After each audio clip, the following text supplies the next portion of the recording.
The clock read 1:14 in the morning, somewhere over Normandy, suspended between life and a darkness that swallowed everything. 1,300 American paratroopers waited for the green light that would send them into history. Each man carried 88 pounds of equipment strapped to a body already weighted with fear. When the doors opened and they stepped into 120-mile-per-hour wind, they weren't just carrying rations and ammunition and fragmentation grenades. They were carrying a secret that most of them didn't even know existed.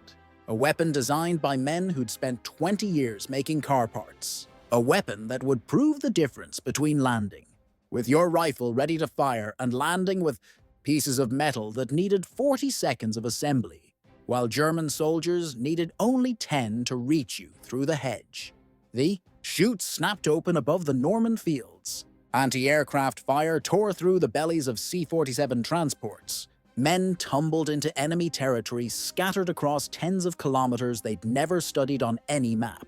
And in those first chaotic seconds after hitting Earth, when muscle memory should have taken over and training should have made everything automatic, American paratroopers discovered something the engineering manuals had never mentioned: the gulf between a weapon that functions perfectly on paper and a weapon that functions when your hands won't stop shaking and muzzle.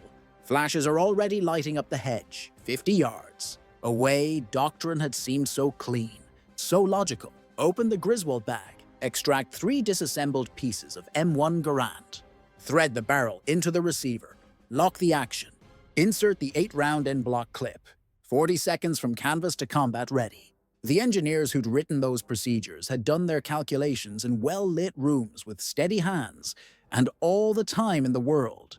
They'd never done it in darkness with dirt in their mouths and the sound of boots running through grass that might be 50 feet away or might be 5. German soldiers understood something about 40 seconds that American doctrine writers hadn't considered. You don't need 40 seconds to kill a man fumbling with disassembled components. You only need 10. But some paratroopers landed that morning with something different strapped to their bodies. Something that didn't require threading or locking or assembly. Something designed not by traditional gunsmiths working from centuries of firearms evolution, but by automotive engineers who thought about production lines and field conditions, and what happens when ordinary men under extraordinary stress need something to work right now without thinking about it. This is the story of how the United States Army had exactly 12 months to fix a problem that was killing soldiers faster than enemy bullets, and how the solution came from the last place military tradition would have thought to look. March 1942. Fort Benning, Georgia. The heat already pressing down, even though spring had barely started. The United States Army was learning how to build paratroopers faster than it was learning how to keep them alive. And on the practice drop zones, instructors watched a problem unfold that had no elegant solution waiting in any manual. Every man who jumped carried nearly 40 kilos of equipment, not just the obvious things, not just ammunition and water. Everything a soldier might need to survive behind enemy lines for days. Rations compressed into packages that tasted like cardboard and provided just enough calories to keep moving. Spare clothing that would stay dry until everything else was soaked. Entrenching tools for digging positions that might save your life, or might just give you something to do before the mortars found you. Fragmentation grenades, Hawkins mines, gammon bombs that British engineers had designed, because sometimes you needed to blow up a tank, and all you had was plastic explosive and a sock. Reserve parachute, main parachute, medical supplies that most men didn't know how to use but carried anyway, because bleeding to death alone in a French field wasn't how anyone wanted the story to end. And somewhere in all that chaos, strapped to harnesses already overloaded past any reasonable limit, each man also carried a weapon. The M1 Garand, 9.5 pounds of American steel, 43.6 inches long, chambered in .30-06 Springfield, firing a 150-grain bullet at 2,800 feet per second with enough kinetic energy to kill at 500 yards. General Patton himself had called it the greatest battle implement ever devised, and he wasn't wrong. For general infantry combat, line soldiers advancing across open ground, or holding defensive positions where range and stopping power mattered more than anything else. The Garand was magnificent. It gave American infantry a semi-automatic capability that no other nation's standard rifle could match. While German soldiers were working bolt actions between shots, American riflemen were putting 8 rounds downrange as fast as they could pull the trigger. But for paratroopers, the Garand was completely wrong. Not because it didn't work, because it worked too well at the wrong things. All that power, all that range, all that steel. Magnificent for a rifleman with his boots planted on solid earth. Catastrophic for a man exiting an aircraft at 120 miles per hour, hoping his parachute remembered how to open. The 43-inch length caught on brush during movement through vegetation. It hit the back of helmets when slung across shoulders. It slid off those same shoulders when men tried to move quickly. It made wearing standard field packs impossible because you couldn't fit both the rifle and the pack in the same geometric space. Men who jumped with the Garands clipped to their harnesses landed hard, scrambled for whatever cover the terrain offered, and then found themselves fumbling with canvas straps and disassembled components, while somewhere in the darkness, voices were shouting in German. The Army's solution had been the Griswold bag. Heavy canvas designed to protect the precious rifle during the violence of exit and opening shock and landing. Theory said it worked perfectly, and theory even had documentation to prove it. Clip the bag to your harness before boarding the aircraft. Exit the door into wind that hit like a physical wall. Survive the opening shock when several hundred square feet of nylon canopy grabbed air and decelerated your body from 120 miles per hour to something merely dangerous. Land. Find the bag if it hadn't torn loose during the descent. Open it.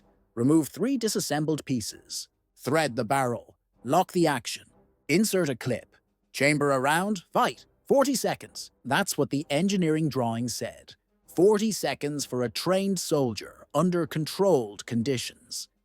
Reality was teaching different lessons on every practice jump at Fort Benning. Slung rifles caught on doors during exit. The Griswold bags that were supposed to protect the weapons sometimes tore free during opening shock, sending 9.5 pounds of disassembled Garand tumbling into darkness while the paratrooper watched his only weapon disappear toward Earth without him. Men who kept their bags intact still landed to discover that threading a barrel with shaking hands in darkness while listening for enemy movement was nothing like doing it in daylight on a range with an instructor timing you with a stopwatch. Meanwhile, across the Atlantic, Germany was demonstrating what airborne forces could accomplish when they had the right equipment. Glider troops landing behind Belgian fortifications, paratroopers dropping onto Crete. Every German victory proved that speed and surprise could overcome superior numbers if the attacking force didn't waste precious seconds assembling their weapons, while the defenders organized a response. The difference wasn't courage. American paratroopers had courage that would be proven on 100 battlefields across 2 theaters of war. The difference was preparation.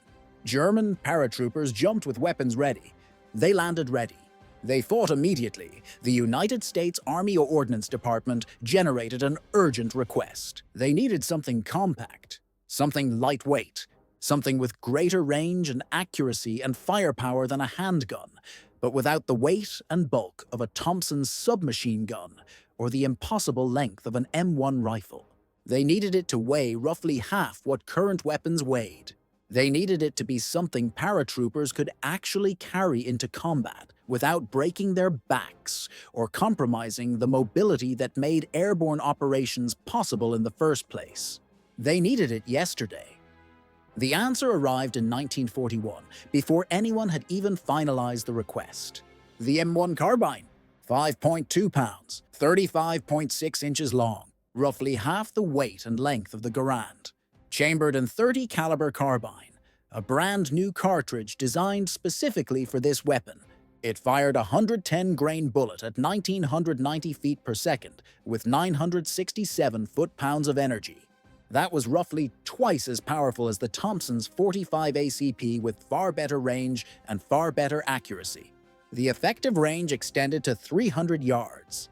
For the close-range fighting paratroopers expected behind enemy lines, 300 yards was adequate. For paratroopers who needed to survive the first 60 seconds after landing, it seemed perfect. Light enough to jump with, powerful enough to fight with. The 15-round detachable box magazine meant more sustained firepower than the Garand's 8-round clip. Production ramped up immediately. More than 6 million M1 carbines would eventually be manufactured before the war ended, more than any other United States military small arm of the entire conflict. The factories couldn't build them fast enough, but there was still a problem. Even at 35.6 inches, the M1 Carbine was too long for safe parachute operations. The physics were unforgiving. A paratrooper needed something that could be strapped tight to the body during the violent exit from a C-47, something that would survive the opening shock when the parachute deployed, and your body went from freefall to controlled descent in a fraction of a second. Something that could survive landing, which was really just a controlled crash with optimistic branding. And this was the critical part. This was where doctrine kept running into reality, and reality kept winning. The weapon needed to be ready to fire within seconds of landing. Not 40 seconds, not even 20 seconds. Immediately. Right now. This second, before the enemy reaches you through the hedge. In early 1942, United States Army Ordnance issued a new request for submissions. Design a carbine with a folding or collapsible stock. Make it work, make it reliable, make it fast. The stakes were enormous, and everyone understood it even if nobody wanted to say it out loud. America was building airborne divisions at a pace that would have seemed impossible 2 years earlier. The 82nd and 101st Airborne were already training for combat operations that everyone knew were coming, even if nobody knew exactly where or when. Europe was burning. The Pacific theater was chaos. Every week without a solution was another week American paratroopers would jump into combat, carrying improvised, inadequate weapons. Every training jump at Fort Benning was another reminder that the current system didn't work, and men were going to die because of it. 3 companies submitted designs. 2 were rejected as unacceptable. The Army didn't explain why. There was no time for explanations, no time for detailed technical reviews or committee meetings, or the usual peacetime deliberation that turned weapon development into decade-long programs. The 3rd submission came from an unlikely source, Inland Manufacturing Division of General Motors, Dayton, Ohio. A company that had started in 1922 making wood-wrapped steering wheels for automobiles. They worked out of the former Dayton Wright Airplane Company factory, a building that had already seen 1 generation of innovation transform into industrial-scale production. 20 years later, they'd become one of the largest producers of the M1 Carbine. By the war's end, Inland would manufacture 2.6 million carbines.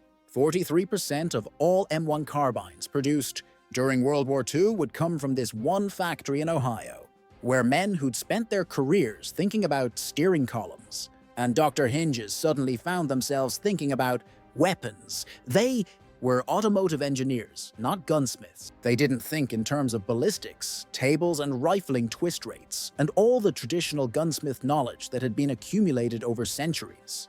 They thought in terms of mass production, field reliability, abuse tolerance. They designed for the 10,000th unit under the worst possible conditions, not the first unit under laboratory perfection.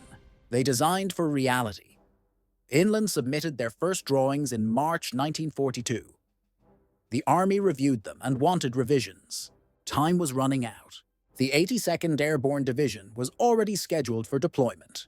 Intelligence reports suggested major airborne operations were being planned for North Africa, Sicily, perhaps even France, though that seemed too ambitious to say out loud.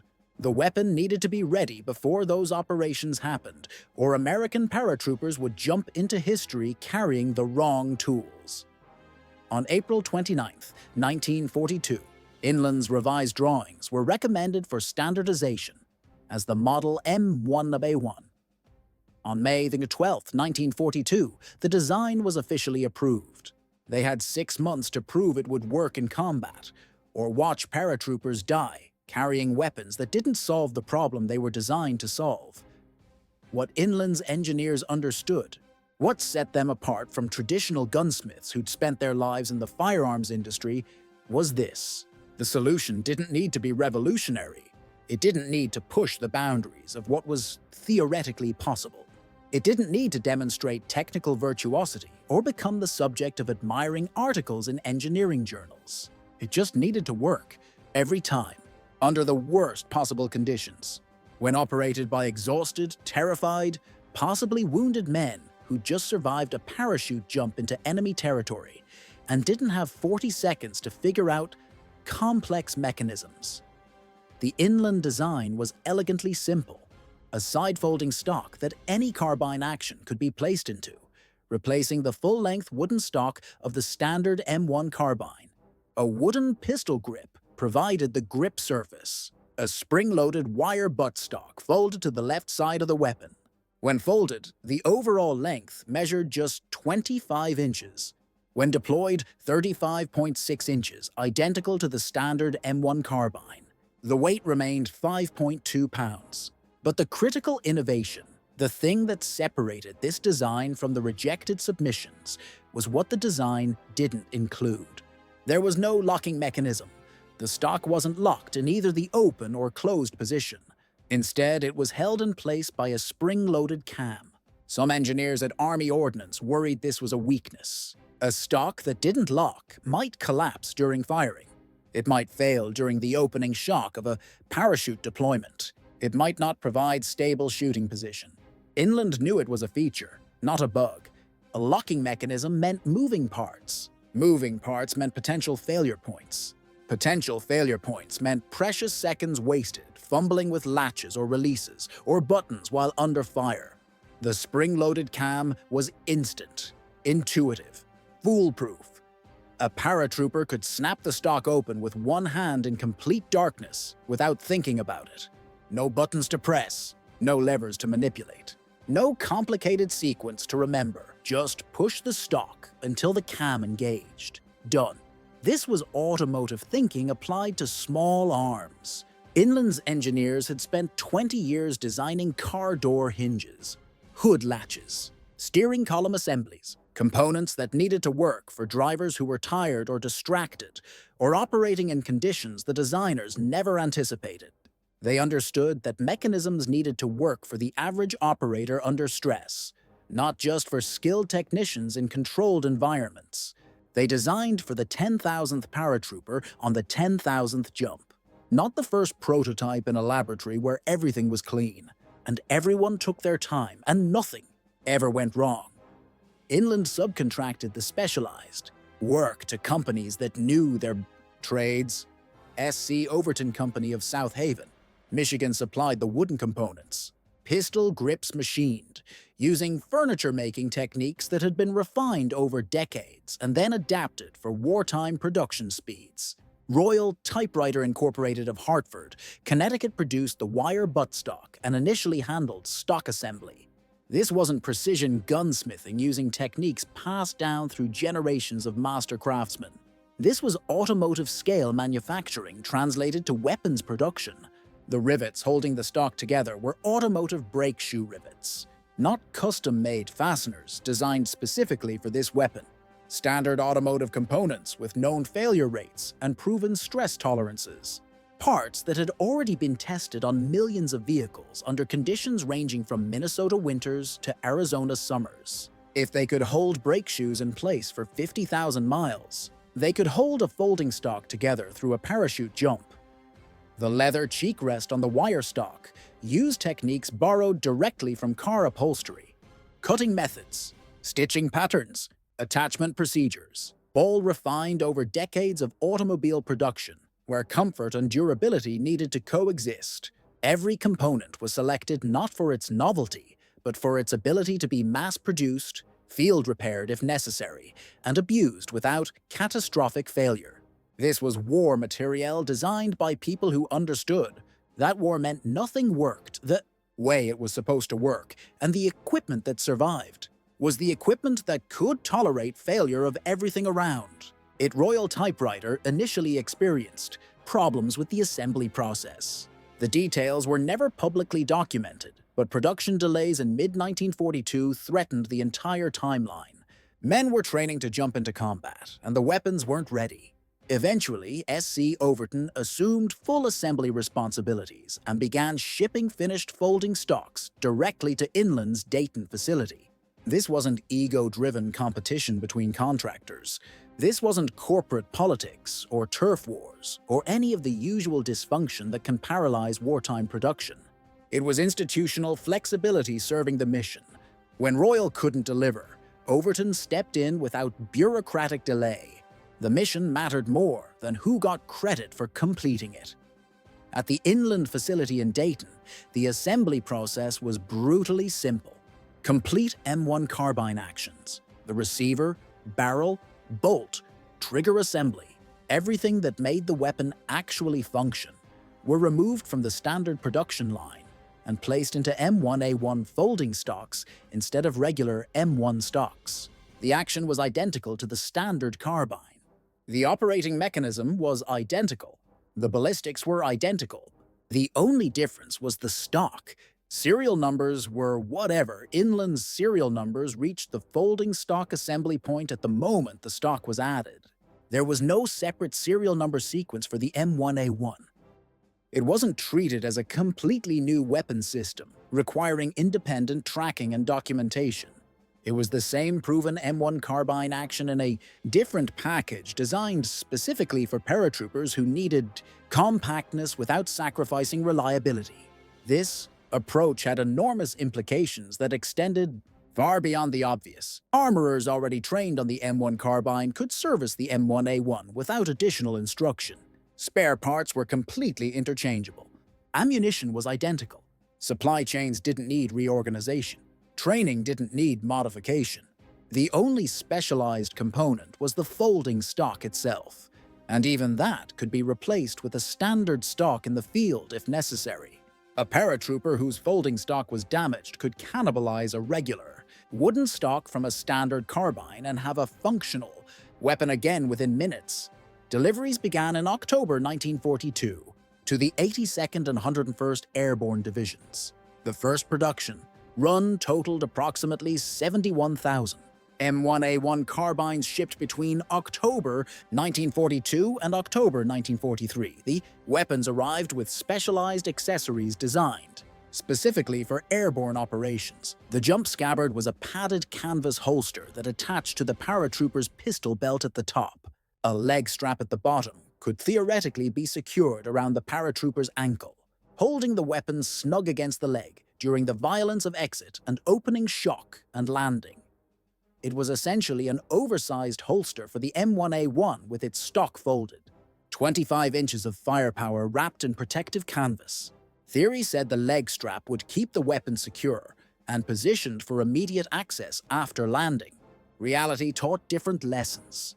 The leg strap was almost never used in combat. Reports from field training and early combat operations indicated it could cause serious injury upon landing. Broken legs when the weapon's weight and momentum transferred through that strap at the moment of impact with the ground. The physics were brutal and unforgiving. 88 pounds of equipment plus body weight hitting Earth at roughly 20 feet per second with a 5-pound weapon strapped to your ankle, acting as a concentrated point of force. The math didn't care about doctrine or design intentions. The math produced broken bones. Paratroopers quickly improvised better solutions because soldiers always improvise better solutions when their lives depend on it. Many tucked the folded carbine behind their emergency parachute, securing it with the existing harness straps. Others developed methods to carry it across their chest or back, dispensing with the jump scabbard altogether. The Army didn't officially authorize these modifications, but it didn't stop them either. Combat has a way of selecting for what actually works, regardless of what the manual says should work. The weapon worked. The spring-loaded cam held through opening shock. The folding stock deployed instantly upon landing. The same M1 Carbine action that had proven reliable in standard configuration continued to function in the airborne package. But working in training wasn't the same as working in combat. Working when you knew you'd be extracted by the truck at the end of the exercise wasn't the same as working when you were 60 miles behind enemy lines with no extraction plan and German patrols closing in. The real test was still coming. The M1A1 Carbine saw its first combat use during the airborne assault on Sicily in July 1943. American paratroopers scattered across the Sicilian countryside in darkness found themselves in exactly the situation Army ordnance had feared when they first requested a folding stock carbine 15 months earlier. Isolated, surrounded, needing to fight immediately upon landing. Not in 40 seconds, not after a reassembly. Immediately, the M1A1 performed.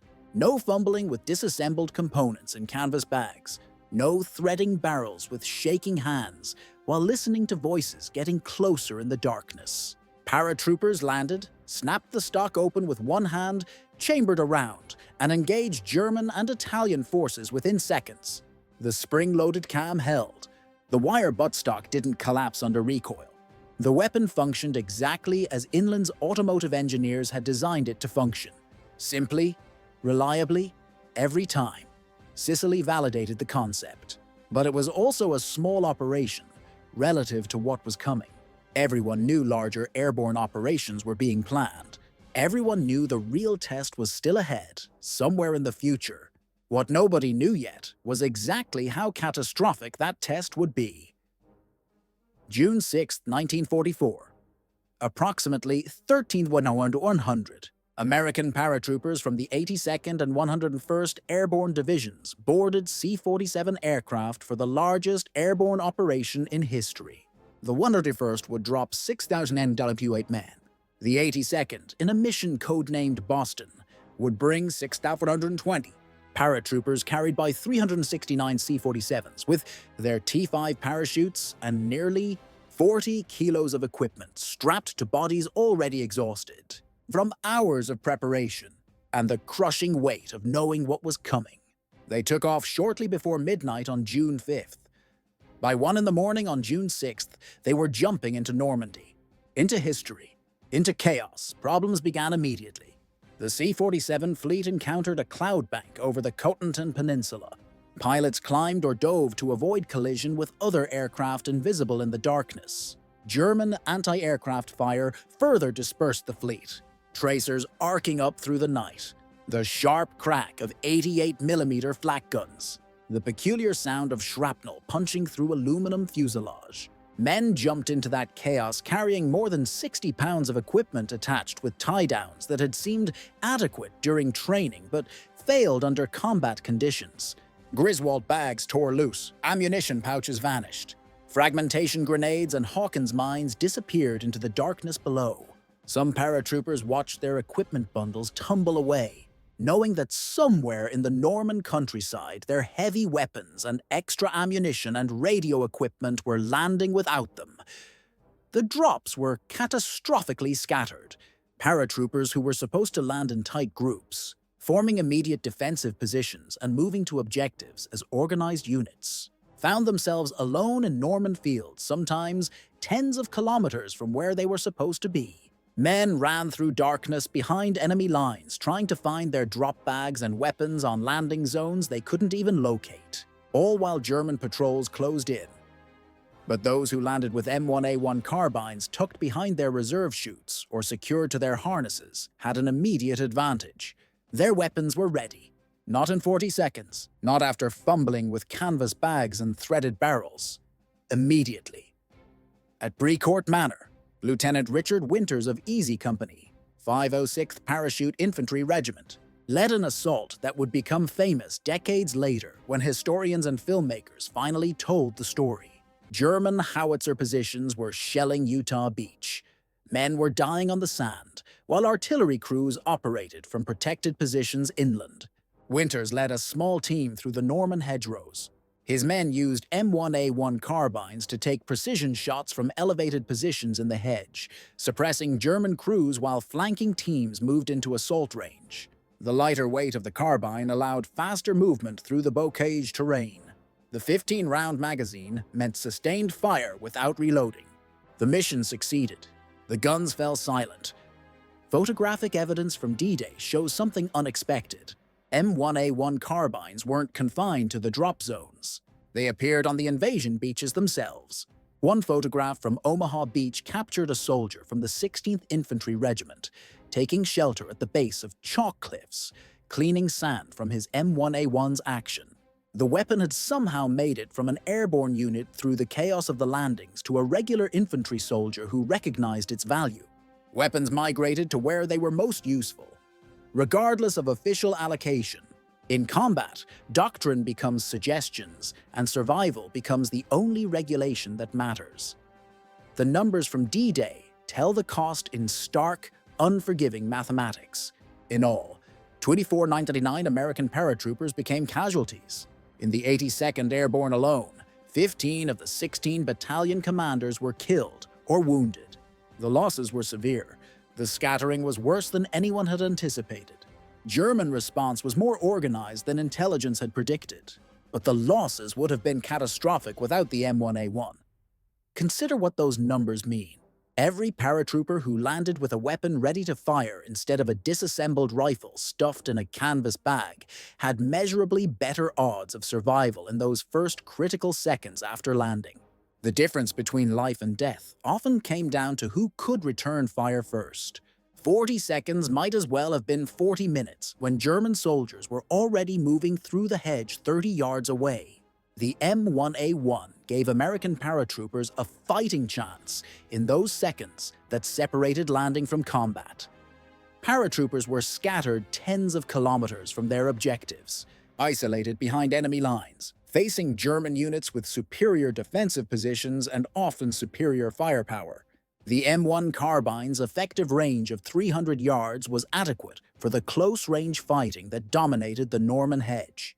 The bocage terrain that characterized Normandy, endless small fields divided by ancient earthen banks topped with thick hedgerows, was perfect for ambushes and close-range engagements.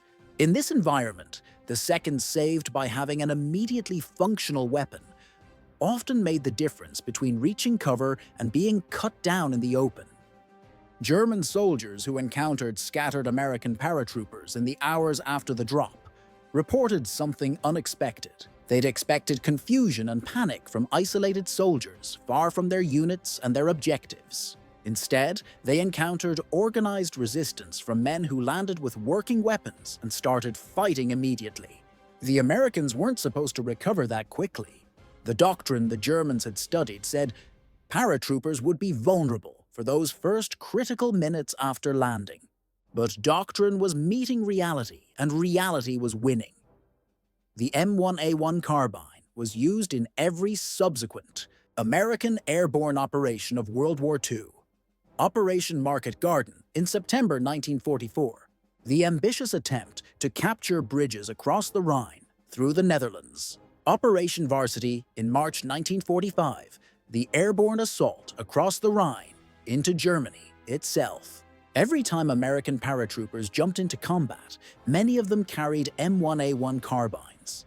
And every time, the simple folding stock design worked exactly as Inland's engineers had intended.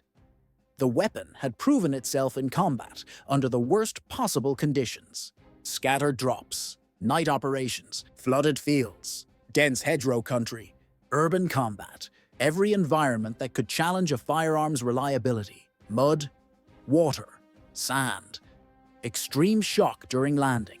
The M1A1 encountered all of it and survived all of it. The spring-loaded cam never failed. The wire buttstock never collapsed under normal firing conditions. The simplicity that some engineers had initially questioned turned out to be the design's greatest strength. There were no complex mechanisms to break, no fragile components to fail, nothing that could go wrong between landing and firing. You pushed the stock until it locked. That was it. That was the entire operation. Simple enough to do in darkness, simple enough to do with shaking hands, simple enough to do when you'd just survived a parachute. Jump into enemy territory, and your mind was racing, and your heart was pounding. and muscle memory was the only thing keeping you functional. The second production run kicked off in April 1944, producing approximately 69,000 more M1A1 Carbines through December 1944. Combat experience from Sicily and Normandy had validated every design decision Inland's engineers had made. No modifications were necessary, no improvements were requested. The weapon worked, so production continued. By the end of manufacturing, 140,291 M1A1 carbines had been produced. Every single one was built by Inland Division of General Motors. This made the M1A1 unusual in the context of World War II weapons production. It was common for successful firearms to be manufactured by multiple contractors to meet demand and distribute risks. The M1 Garand was produced by Springfield Armory, Winchester, Harrington, and Richardson, and International Harvester. The standard M1 carbine was manufactured by 10 different companies including Inland, Winchester, Saginaw, Rock-Ola, Quality Hardware, National Postal Meter, Standard Products, Underwood Typewriter, IBM, and Commercial Controls Corporation. But the M1A1 remained exclusively an Inland product. The reasons were partly logistical. The folding stock required specialized subcontractors already integrated into Inland's supply chain. Partly temporal. The weapon was approved in May 1942 and first delivered in October 1942. 6 months from approval to delivery left no time to establish additional production lines at other facilities. By the time other manufacturers could have tooled up for M1A1 production, Inland was already delivering functional weapons to combat units. There was no need to disrupt a system that was working. This single manufacturer approach had advantages that became apparent in quality control and field reliability.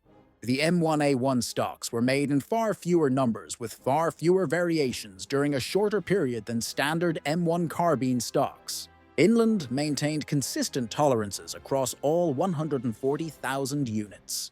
When an armorer in the field examined an M1A1, they knew exactly what they were getting. No variation between manufacturers. No compatibility issues between components made by different contractors using slightly different specifications. One company, one design, one standard. The contrast with the M1 Garand clarified what the M1A1 had actually accomplished. The Garand weighed 9.5 pounds, nearly twice the M1A1's 5.2 pounds. The Garand measured 43.6 inches long, almost 19 inches longer than the M1A1 when folded. The Garand fired .30-06 Springfield with devastating power at 500 yards. The M1A1 fired .30 caliber carbine effective to 300 yards. On paper, the Garand was the superior weapon. More power, more range, more stopping power. General Patton had called it the greatest battle implement ever devised. And for general infantry combat, he was right. But for paratroopers jumping at 120 miles per hour with 88 pounds of equipment, the Garand's superiority became a liability. More power meant more weight, more range meant more length. The Garand's strengths were irrelevant to the paratroopers' mission profile. The M1A1 wasn't trying to match the Garand's capabilities. It was solving a different problem entirely. For soldiers who needed to carry a weapon during a violent parachute exit, survive a combat landing, and fight within seconds, the M1A1 delivered exactly what was required. Adequate firepower in a package roughly half the Garand's weight and, when folded, 41% shorter. This was the fundamental insight that Inland's automotive engineers had understood from the beginning. The best weapon for a specific mission wasn't necessarily the most powerful weapon, or the most accurate weapon, or the longest ranged weapon. The best weapon was the one that actually worked for the conditions under which it would be used. Paratroopers didn't need to engage targets at 500 yards. They needed to survive the first 60 seconds after landing. The M1A1 was optimized for that mission, and nothing else mattered. Limited numbers of M1A1 carbines were also issued to the United States Marine Corps, 1st Parachute Regiment, although Marine paratroopers were never deployed in combat via airdrop. The Marines eventually disbanded their parachute units and reassigned the personnel to regular infantry formations. The decision had nothing to do with the weapon and everything to do with Marine Corps doctrine and the nature of Pacific Island warfare, where there was nowhere to drop paratroopers that made strategic sense. But the weapons remained in service. After World War II, M1A1 carbines were supplied to American allies under military assistance programs. French paratroopers carried them in Indochina during the First Indochina War, including at the defense of Dien Bien Phu in 1954. That particular battle ended in French defeat, but the M1A1s performed exactly as designed throughout the siege. Some saw continued action during the Vietnam War, with both American Special Operations Forces and South Vietnamese allies who valued the compact design for jungle warfare, where engagement ranges were measured in feet, not hundreds of yards. The folding stock concept proved so practical that inland engineers developed additional variants. In May 1944, they created the T4 conversion kit, which added selective fire capability to the M1 carbine platform. This became the basis for the M2 carbine, capable of both semi-automatic and fully automatic fire. While the M2 used a standard wooden stock in most configurations, the folding stock version, designated M2A1, combined the compact airborne package with sustained automatic fire, creating a weapon that resembled a modern submachine gun in capability and handling. By late 1944, the M1A1 had become the standard weapon for American airborne forces. It had proven itself in Sicily, Normandy, southern France, and numerous smaller operations. Production efficiency had reached its peak. Quality remained consistent.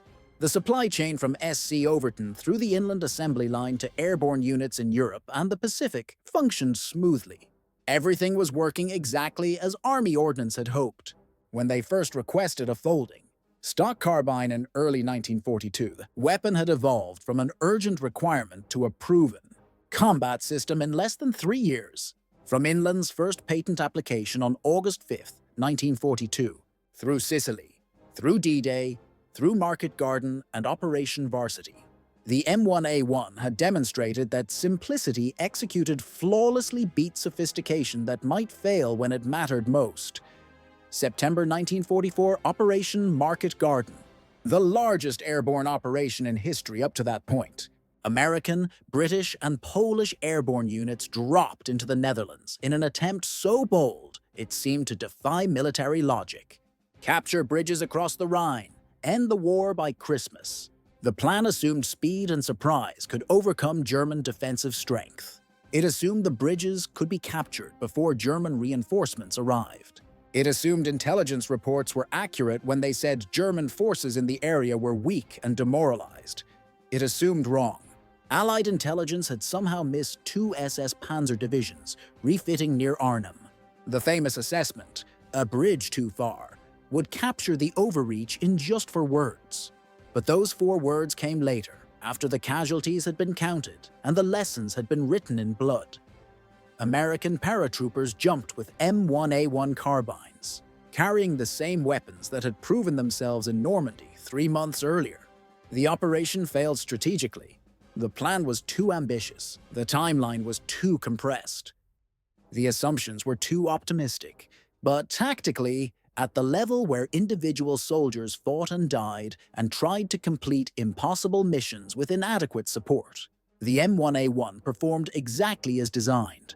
Paratroopers landed with functional weapons. They established defensive positions immediately.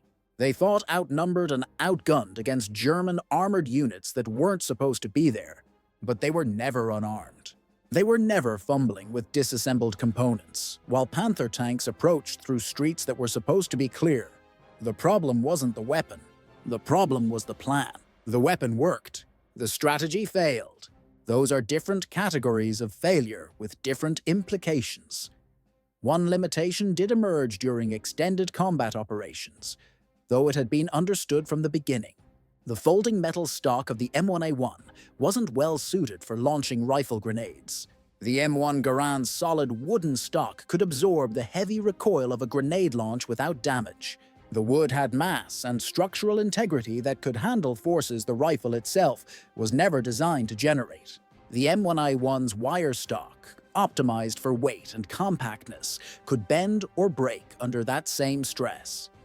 Army regulations acknowledged this reality without apology.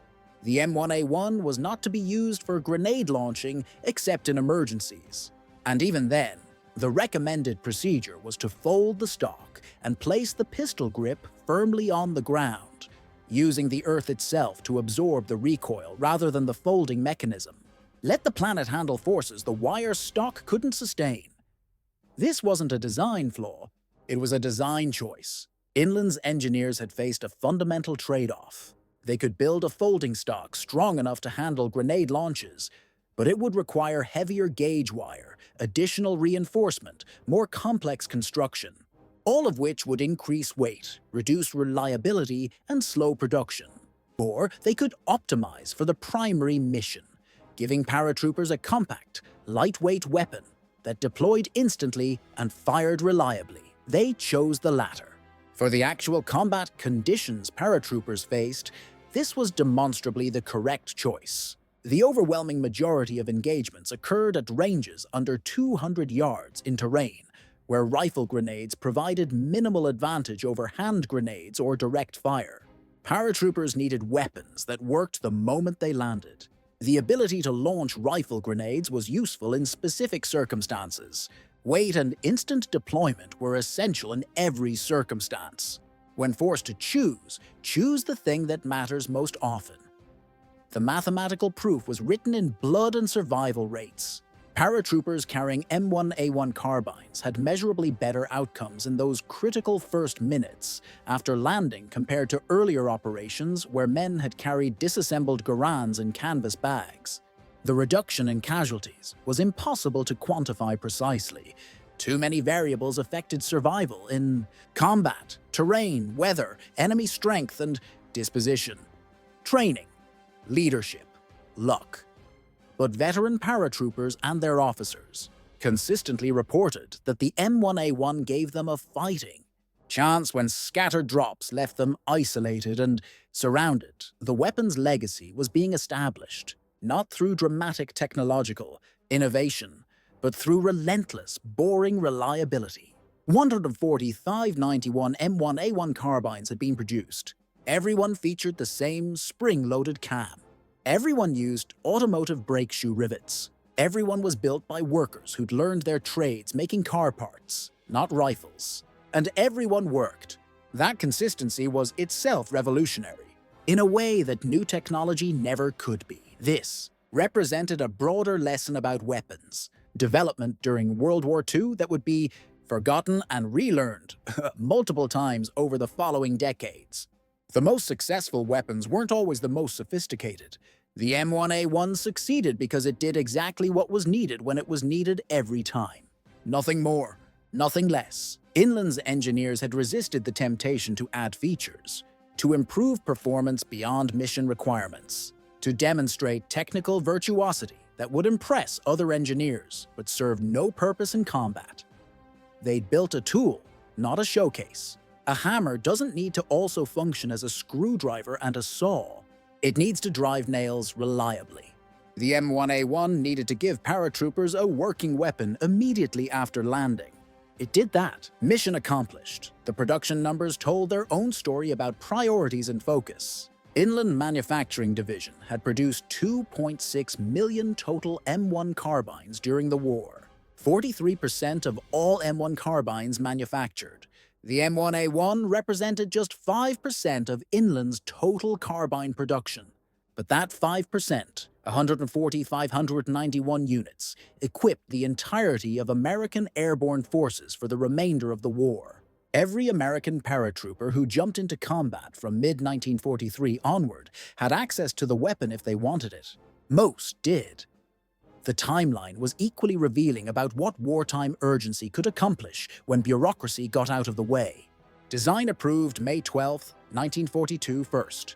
Deliveries October 1942. Combat debut Sicily, July. 1943 Normandy, June 1944. Market Garden, September. 1944 Operation Varsity March 1945, from concept to combat deployment in 12 months, from first delivery to decisive validation on D-Day in the 20 months. This wasn't the pace of peacetime weapons development, where programs stretched across decades while committees debated specifications and contractors competed for funding and politicians argued about which district would get which manufacturing facility. This was wartime urgency translated into functional hardware. People were dying. The weapon would save lives. Everything else was secondary. On August 5, 1942, Inland submitted a patent application for the M1A1 folding stock design. Patent number 2, Thykautgordon 45758, was granted August 13, 1946, nearly a year after the war ended. By then, the patent meant nothing commercially. The design had already proven itself in the only laboratory that mattered: combat. The Patent Office's seal of approval was a formality acknowledging what thousands of paratroopers already knew. The design worked. The M1A1 Carbine saved lives, not because it was the most powerful weapon American industry could produce. It saved lives not because it represented cutting-edge technology or revolutionary innovation that would reshape how weapons were designed for the next 50 years. It saved lives because it solved the right problem in the simplest possible way. A paratrooper needed a weapon that worked the second their boots hit the ground. Everything else was optimization of secondary concerns. Inland's engineers, automotive specialists who'd spent 20 years making steering wheels before being thrust into weapons production, understood something the traditional arms manufacturers had missed or forgotten or never learned. In war, complexity kills. Not the enemy, your own complexity. Complexity means more parts that can break during a parachute landing. More steps that can be forgotten under stress when muscle memory fails and conscious thought is overwhelmed by fear and adrenaline. More seconds lost while the enemy closes distance. Every additional component is another potential failure point. Every additional step is another opportunity for something to go wrong. Simplicity survives. Simplicity means a spring-loaded cam instead of a locking mechanism with moving parts and potential failure modes. Simplicity means automotive rivets instead of custom fasteners that require specialized tools to replace in the field. Simplicity means 140 591 weapons, everyone built to the same standard, everyone working exactly the same way, regardless of whether it was the first off the production line or the last. The best design isn't the one that does everything. The best design is the one that does exactly what is needed when it is needed every time without compromise. Nothing more, because more means complexity and weight and points of failure. Nothing less, because less means mission failure and casualties and men dying, because their weapon didn't work when they needed it. The M1A1 Carbine embodied that principle in steel and wood and spring-loaded cam. And thousands of American paratroopers came home from Europe and the Pacific because Inland's engineers understood that simple truth better than anyone else. They weren't trying to build the perfect weapon. They were trying to build the weapon that would keep paratroopers alive in the first 60 seconds after landing. Those are different goals, with different solutions. There's a photograph from somewhere in Normandy. Date unknown. Photographer unknown. A paratrooper sitting against a stone wall that's probably been standing since the Middle Ages. His M1A1 Carbine rests across his knees, stock extended, magazine inserted. His helmet is tilted back. His face shows exhaustion that goes deeper than physical tiredness. This is the exhaustion of men who've survived things they weren't sure they'd survive and know they have to do it again tomorrow. The weapon in his hands is covered in dirt and scratches and the patina that comes from hard use in worse conditions. But it's there. It's functional. It's ready. That photograph captures something the engineering specifications never could. The M1A1 wasn't elegant. It wasn't beautiful. It wasn't the weapon that would be remembered decades later when historians and collectors discuss the iconic firearms of World War II. That honor went to the M1 Garand, the Thompson, the Bar. Weapons that looked like what people thought military weapons should look like. Weapons that had presence and heft and visual impact. The M1A1 was just a tool carried by men who needed it to work. And it did. Every time. In darkness and mud and sand and water. Through parachute landings that felt like controlled crashes. Through firefights in Norman hedgerows and Dutch streets and German forests. The spring-loaded cam held. The wire stock stayed solid. The weapon fired when you pulled the trigger. That reliability was its own kind of elegance. Though not the kind that photographs well or impresses. People who've never needed their weapon to work right now without thinking about it. Post-war evaluations by military historians and weapons analysts consistently noted the M1A1's combat effectiveness. Relative to its simplicity, it had achieved its design objectives completely. It had performed reliably under conditions that destroyed more sophisticated weapons. It had saved lives in quantifiable ways, even if the exact numbers would never be calculated. The analysts recommended continued development of folding stock weapons for airborne forces. The lessons learned from the M1A1 influenced subsequent weapons development programs for decades. But those evaluations came later, written by people in offices far from combat who had time to analyze and compare and draw conclusions. The real evaluation had been written in Normandy and Sicily and the Netherlands by paratroopers who landed with the weapon and fought with it, and stayed alive because it worked when they needed it to work. Their evaluation was simpler. It worked. That's all that mattered. Everything else was just details for people who had time to care about details. The paratroopers who jumped into Normandy carrying M1A1 carbines didn't think about automotive engineering principles or spring-loaded cams or the advantages of simplified design philosophy. They thought about landing alive and fighting immediately and completing their mission. And maybe, if luck held, going home when this was all over. The weapon enabled those goals. It didn't guarantee them. Nothing could guarantee survival in airborne operations where everything that could go wrong usually did go wrong. But it gave them a chance.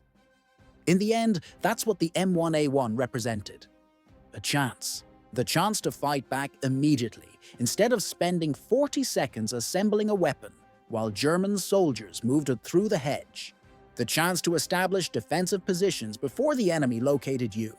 The chance to complete your mission when everything else had gone wrong and you were alone, behind enemy lines with no support and no extraction. Plan, and nothing but the weapon in your hands and the training that had been beaten into muscle memory. The M1A1 gave American paratroopers that chance, not through revolutionary technology or dramatic innovation, through simplicity executed flawlessly by automotive engineers who understood that the weapon didn't need to be perfect. It just needed to work, every time, under the worst possible conditions, for men whose hands were shaking and whose hearts were pounding and who'd just survived jumping out of an airplane at night over enemy territory. It worked. For 140 591 weapons produced over 3 years of wartime manufacturing, that perfect reliability was itself an achievement that no amount of technological sophistication could match. The spring-loaded cam never failed. The wire stock never collapsed. The weapon was ready the second you needed it. And somewhere in Normandy, in the darkness of early morning on June 6, 1944, paratroopers landed scattered across enemy territory with 88 pounds of equipment and an M1A1 carbine that worked immediately. They snapped the stock open. They chambered around. They fought. Some of them survived because of those seconds saved. The weapon that automotive engineers designed thinking about car door hinges and brake shoe rivets kept them alive long enough to make it home.